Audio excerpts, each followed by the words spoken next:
Bismillahirrahmanirrahim. Assalamu alaikum students, my name is Fizan Farooq and welcome back to my channel. In our last video of trading loss, we discussed carry forward loss relief and a relief from total income. Carry forward loss relief का rule हमने आपको समझाया पढ़ाया था video 1 part 1 of trading loss के अंदर। क्या rule था कि ट्रेडिंग लॉस हम कैरी फॉरवर्ड कर सकते हैं हर साल सिर्फ ट्रेडिंग इनकम से। फिर लास्ट वीडियो के अंदर हमने देखा था कि ट्रेडिंग लॉस को ट्रीट करने का एक और मेथड है कि हम उसको टोटल इनकम से करंट ईयर में फिर 12 महीने पीछे यानी 12 मंथ्स कैरिड बैक और जो बच जाए उसको कैरी फॉरवर्ड कर सकते हैं। ये हमने देखा था और हमने आपको बताया था कि अगर एग्जामिनर रिक्वायरमेंट में लिख दे कि आपने as soon as possible claim करना है, क्या लिख दे as soon as possible claim करना है, तो आपने पहले करंट ईयर से क्लेम करना है, फिर 12 मंथ्स पीछे कैरिड बैक लगाना है और जो रह जाए उसको कैरी फॉरवर्ड करना है। अब आपके सामने क्वेश्चन है एड्राइन, इसकी रिक्वायरमेंट अगर आप पढ़ेंगे तो इसमें एज सून एज पॉसिबल नहीं लिखा हुआ, इसमें लिखा हुआ है claim your losses in the most beneficial way. अब क्या ये एज सून एज पॉसिबल से डिफरेंट होता है? तो यस इट इज। अगर एग्जामिनर कह दे कि मोस्ट बेनिफिशियल वे करो तो फिर ये डिफरेंट होगा। कैसे होगा हम इस वीडियो में इसको सीखेंगे।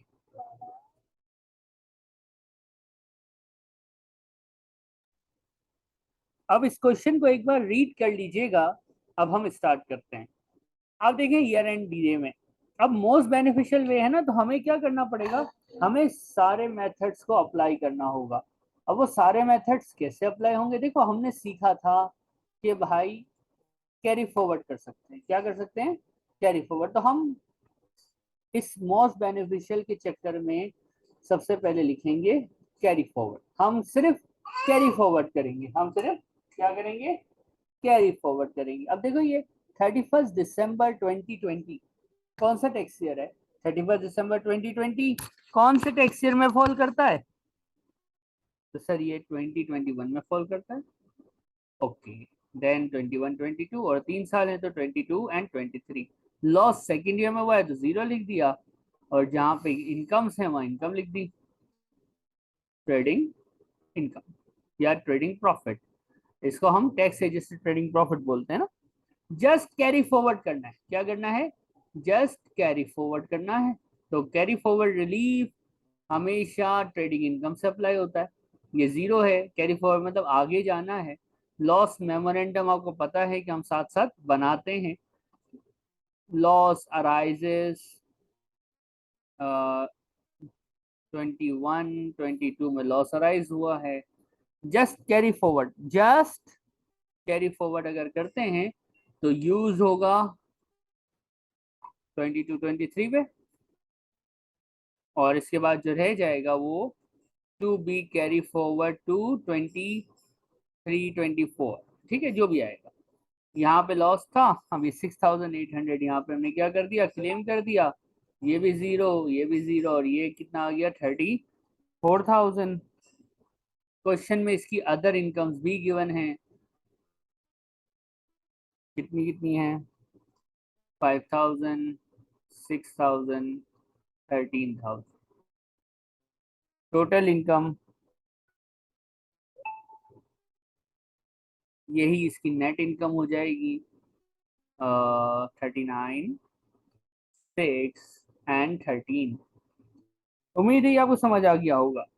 अब आप देखिए जरा एक छोटी सी चीज देखिए, गौर से देखिए, ध्यान से देखिए। ओवरऑल में इसने लॉस रिलीफ लिया, 48,000 का लॉस था। जस्ट कितना? अगर सिर्फ ये कैरी फॉरवर्ड कर रहा है, क्या कर रहा है? जस्ट ये कैरी फॉरवर्ड कर रहा है तो कितना इसने क्लेम किया? सिर्फ 6800 का लॉस इसने क्लेम किया बस। बाकी इसने कुछ भी, बाकी जितना भी लॉस था वो इसको क्या करना पड़ गया? कैरी फॉरवर्ड करना पड़ गया। ये था अगर हम सिर्फ कैरी फॉरवर्ड रिलीफ की तरफ जाते हैं। ठीक है, तो ये तो आसान सा है कि आपने सिर्फ कैरी फॉरवर्ड लगाया और बता दिया कि भाई कैरी फॉरवर्ड किया है हमने, और कैरी फॉरवर्ड के केस में ये होता है। लेकिन मोस्ट बेनिफिशियल वे में आपको इसकी बाकी भी काम करना पड़ेगा। सेकंड ये होगा कि आप इसको एज सून एज पॉसिबल यानी एट अर्लीस्ट एज पॉसिबल वाला रूल लगाएं। और एज अर्लीस्ट एज पॉसिबल का रूल क्या होता है हमें पता है, current year, 12 months carried back, और फिर कैरी फॉरवर्ड, यही है ना। अब ये अप्लाई करते हैं, देखिएगा वही डेटा वही क्वेश्चन। ट्रेडिंग इनकम लॉस की जगह 0 लिखूंगा मैं, आपको पता है, और लॉस रिलीफ ब्रॉड फॉरवर्ड को मैं जगह छोड़ दूंगा। ठीक है, अब इसके लिए जगह छोड़ देते हैं, इसको पहले फॉर्मेट बनाना पड़ता है। अदर इनकम आएगी, गिवन है 5000, 6000, 13000, टोटल हो जाना है जिसको टोटल इनकम बोलते हैं, और इस टोटल से मिलेगा लॉस रिलीफ। ठीक है, और हमारे पास आ जाएगी नेट इनकम। अब देखना जरा ध्यान से, पहले कहां से अप्लाई करना है, करंट ईयर से। करंट ईयर में ये तो 0 था, 6000 आ गया। ठीक है, अब इस 6000 में कितना एडजस्ट हो जाएगा भाई, सर जस्ट 6000 एडजस्ट हो जाएगा। करंट ईयर से अप्लाई कर दिया। अब क्या करना है, पिछले 12 मंथ्स, पिछले 12 मंथ्स। अब देखो लॉस मेमोरेंडम इसका भी बन रहा होगा, लॉस अराइजेस 21 22 48,000 यूज्ड इन। अब देखो ध्यान से, 21 22 में यूज हो रहा है 6000, कितना बच गया 42। फिर यूज हो रहा है कैरीड बैक की फॉर्म में, यानी 2021 पे कितनी इनकम है 39, कितना यूज कर लेंगे 39, और जो लॉस बच जाएगा उसको क्या करेंगे, कैरी फॉरवर्ड कर देंगे 22 23 पे, कितना बचा 3000। यहाँ पे कितनी इनकम नजर आ रही है, 6800 नजर आ रही है। ठीक है, तो यहाँ पे 3000 एडजस्ट कर दिया, और ये 3800 हो गया। यहाँ पे 0, यहाँ पे 0, यहाँ पे 16,800। ठीक है, समझ आया, करंट ईयर, कैरीड बैक, और जो बच गया उसको क्या कर दिया हमने, जस्ट कैरी फॉरवर्ड कर दिया। ये है हमारा मोस्ट बेनिफिशियल वे। देखो अब जरा गौर से देखना, इस केस में कितना लॉस बच रहा था। अगर case A just carry forward, loss memorandum पे मैं चाहूंगा आप लोग फोकस करें। केस 1 जो था, जिसमें हम क्या कर रहे थे, लॉस को जस्ट कैरी फॉरवर्ड कर रहे थे, लॉस को जस्ट क्या कर रहे थे, कैरी फॉरवर्ड कर रहे थे। तो 48,000 में से आपने सिर्फ कितना क्लेम किया था, 6,800। अगर मैं कैलकुलेटर यूज करके आंसर लिखूं तो ये आता है। अब फ्यूचर में बिजनेस होगा नहीं होगा रिस्की है। सेकेंड ऑप्शन जो मोस्ट बेनिफिशियल वे कहलाता है, उसमें अगर मैं करता हूं करंट ईयर कैरीड बैक और कैरी फॉरवर्ड, तो मेरे पास लॉस कितना बचता है 3000। यहाँ पे इतना लॉस टू बी एडजस्टेड है, यहाँ पे लॉस टू बी एडजस्टेड सिर्फ 3000 रह गया। मेरे भाई, मेरे दोस्त, मेरे प्यारे स्टूडेंट्स, मुझे बताओ तो सही, आपको कौन सा ऑप्शन अच्छा लग रहा है, जिसमें लॉस एडजस्ट होने के लिए 41,000 बाकी है इन फ्यूचर, या लॉस एडजस्ट होने के लिए सिर्फ 3000 बाकी है इन फ्यूचर। तो सर ऑब्वियसली हर सेंसिबल बंदा कहेगा भाई जिसमें ज्यादा लॉस एडजस्ट हो जाए वो ही आंसर होना चाहिए। तो इन दोनों के कंपैरिजन में हमें ऑप्शन बी मोस्ट बेनिफिशियल, या सॉरी मोस्ट बेनिफिशियल जो लग रहा है वो एज अर्लीस्ट एज पॉसिबल लग रहा है। लेकिन जब मोस्ट बेनिफिशियल वे पूछे तो सिर्फ ये ए और बी नहीं होता, इसकी और भी वर्किंग करनी पड़ती है, इसकी तीसरी वर्किंग होती है। अब सी वर्किंग देखो, सी वर्किंग होगी carried back and carry forward. ये तीसरी वर्किंग पहली बार सीख रहे हो। देखो ये ए और बी जस्ट कैरी फॉरवर्ड करते चले जाओ, मैंने आपको पार्ट 1 में सिखाई थी वीडियो जो थी ट्रेडिंग लॉस की। बी पार्ट में एज अर्ली एज पॉसिबल मैंने सिखाया था, अप्लाई कर दिया। अब ये नया है, carried back and carry forward, carried back and carry forward. Question यही है, डेटा यही उठेगा। आइए हम इसको सॉल्व करके देखते हैं।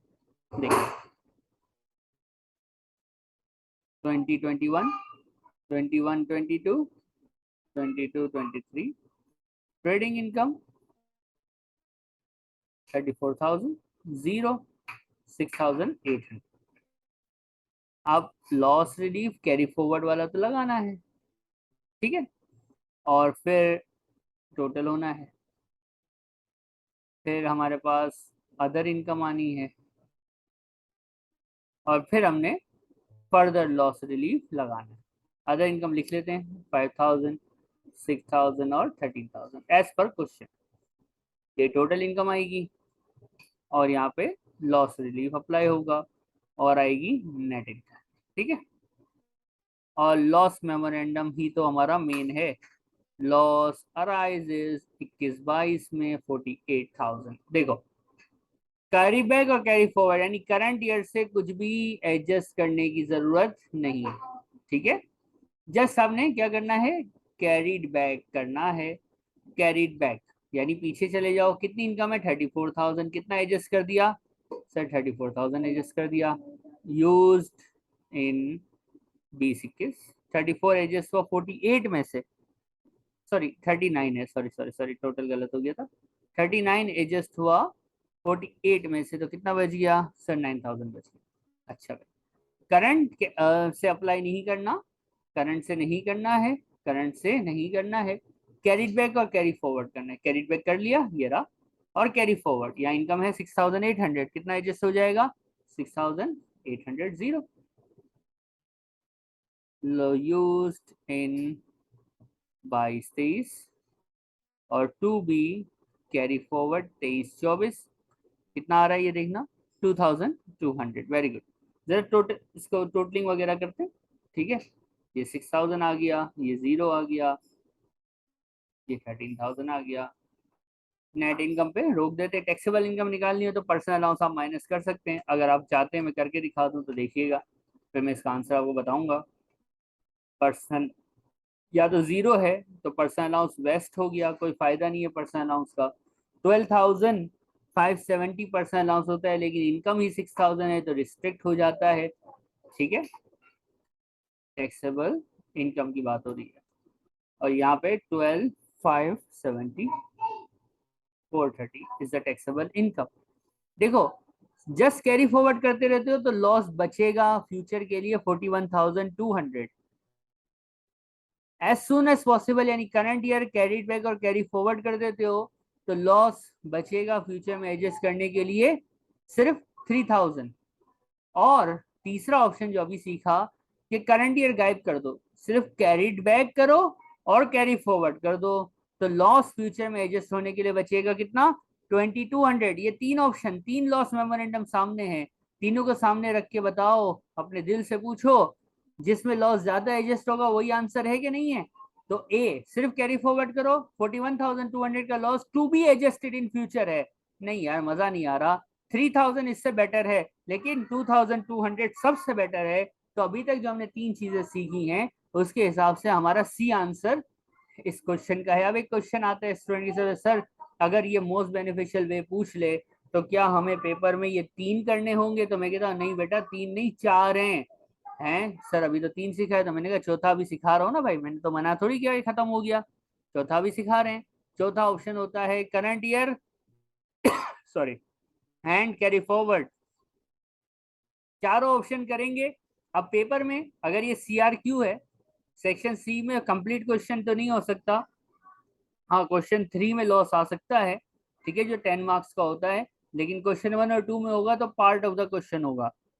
अगर सेक्शन सी में आता है तो आपको ये चारों ऑप्शन सॉल्व करके नहीं दिखाने, आपको वो मोस्ट बेनिफिशियल वाला जो आंसर है वही स्प्रेडशीट पे टाइप करना है। तो सर बाकी तीन बेटा वो वर्किंग की पेपर्स मिलते हैं ना, वर्किंग शीट उस पे कर लेना जल्दी जल्दी में, और जो आंसर मोस्ट बेनिफिशियल हो, जैसे कि अगर फॉर एग्जांपल ये 3 अगर हमने किए हैं तो सी को वहां पे आपने पेस्ट कर देना है, लेकिन चारों की वर्किंग करनी है। चौथा ऑप्शन क्या है, current year and carried forward, current year and carried forward. देखिए क्वेश्चन वही है, तो डेटा में जल्दी से कॉपी करता हूँ, ये थोड़ा लेंदी हो जाता है, आसान होता है लेकिन लेंदी होता है, इस वजह से बच्चे जो है वो थोड़ा सा डरते हैं कि सर लॉसेस मुश्किल है, मुश्किल नहीं होता। आपकी प्रैक्टिस नहीं होती, आप उसको टाइम नहीं देते। आप बोलते हैं यार इतना लंबा मैं 4 4 बार सॉल्व कर रहा हूँ एक क्वेश्चन, तो बेटा हम भी तो करके दिखा रहे हैं ना, तो आप जरा मेहनत कर लेंगे तो पास हो जाएंगे। तो पास होने की अगर ख्वाहिश है तो एक्सेल पे प्रैक्टिस करते रहिए, जैसे कि मैं अक्सर कहता रहता हूँ। अब देखिए, मैंने क्वेश्चन का डेटा बातों बातों में ही कॉपी कर लिया है। ठीक है, टोटल इनकम तक मैं पहुंच गया हूँ। अब लॉस रिलीफ अप्लाई करने, loss relief, loss memo random, loss arises 21-22 used in. अब देखो करंट ईयर करना है यानी 21-22 में करना है, और जो बच जाए उसको कैरी फॉरवर्ड करना है यानी फ्यूचर में लेके जाना है, और फिर पता चल जाएगा टू बी कैरी फॉरवर्ड 23-24, जिसको देख के हमें फाइनल आंसर पता चलेगा। अब देखो करंट ईयर 0 0 0, 6,000 इनकम है तो 6,000 यहाँ एडजस्ट हो गया। नेट इनकम कितनी आएगी, नेट इनकम कितनी आएगी देखो जरा, 0। और कैरिड बैक मना किया है हमने, कैरिड बैक क्या किया हमने, मना किया हुआ है। ठीक है, तो 39,000 में से कुछ भी यहाँ एडजस्ट नहीं होगा, ये मना किया है। ठीक है, तो ये आपकी मर्जी होती है। कैरी फॉरवर्ड करना है कितना, 6,800। कैरी फॉरवर्ड सिर्फ ट्रेडिंग इनकम से एडजस्ट होता है। ठीक है, आप देख सकते हैं करंट ईयर से 6,000 एडजस्ट हुआ, 42 बच गया। कैरी फॉरवर्ड 6,800 हुआ, कितना बचा, 36 और 35,200। मैथ्स पे काम ध्यान नहीं दो, कॉन्सेप्ट पे ध्यान दो। ऑप्शन देख लो, ऑप्शन ए में लॉस बचता है to be adjusted 41,200, worst option है। ऑप्शन डी में loss to be adjusted in future 35,200, second worst option है। फिर एक ऑप्शन है B, loss to be adjusted in future 3,000, third worst and second best option है। और सी को देखो तो 2,200 loss to be adjusted in future बचता है, means is the best option which is the answer of एड्राइन। This question, ये जो क्वेश्चन है एड्राइन, इसका आंसर है सी। नोट पे यानी जो आपको रफ पेपर्स मिलते हैं उस पे आप चारों सॉल्व करेंगे, लेकिन एक्सेल शीट पे जो टाइप करोगे वो सिर्फ ऑप्शन सी करोगे। ऑन गोइंग बिजनेस है, चलता हुआ बिजनेस है, रनिंग बिजनेस है, लॉसेस का क्वेश्चन है। और अगर वो कहता है जस्ट कैरी फॉरवर्ड करते चले जाओ, जैसे कि पार्ट 1 में हमने कुछ वीडियोस में क्वेश्चंस किए थे, रिक्वायरमेंट में लिखा था जस्ट कैरी फॉरवर्ड करो, तो भाई ठीक है कैरी फॉरवर्ड कर देंगे। अगर क्वेश्चन में लिखा हुआ है एस अर्लीस्ट एज पॉसिबल करो, तो फिर बी पार्ट यानी current year carried back carry forward कर देंगे। लेकिन अगर रिक्वायरमेंट में लिखा है मोस्ट बेनिफिशियल वे, तो ए बी सी डी चारों ऑप्शन को सॉल्व करेंगे, और जो मोस्ट बेनिफिशियल यानी जिसमें लॉस मेमोरेंडम में आंसर सबसे कम आएगा उसको जो है वो, जैसे कि इधर पार्ट सी है 2,200 वाला, आप उसको पेस्ट कर देंगे।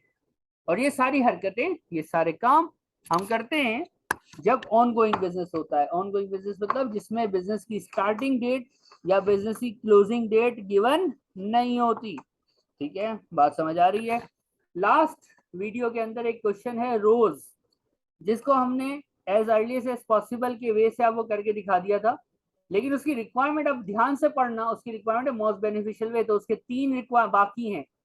यानी कैरी फॉरवर्ड जस्ट करके देख लो, उसमें करंट और कैरीड सॉरी कैरीड बैक और कैरी फॉरवर्ड करके देख लो, करंट और कैरीड बैक जो भी, यानी हमने 4 ऑप्शन अभी पढ़े हैं। जो लास्ट वीडियो ए पार्ट जो था इसका पार्ट 1 था लॉसेस का, उसमें जो रोज वाला क्वेश्चन है उसमें आप इस बाकी 3 हमने एज अर्लीस्ट एज पॉसिबल उसमें सिखा दिया था, कर भी दिया था। उसमें बाकी जो है जैसे ए है, सी है और डी है, वो सॉल्व कीजिए, और फाइनल आंसर क्या आता है वो मुझे व्हाट्सएप पे जरूर बताइएगा। नेक्स्ट वीडियो के अंदर हम डिस्कस करेंगे opening year rules and terminal loss relief. Till then, see you, और इसकी प्रैक्टिस एक्सेल पे करते रहिएगा। अल्लाह हाफिज।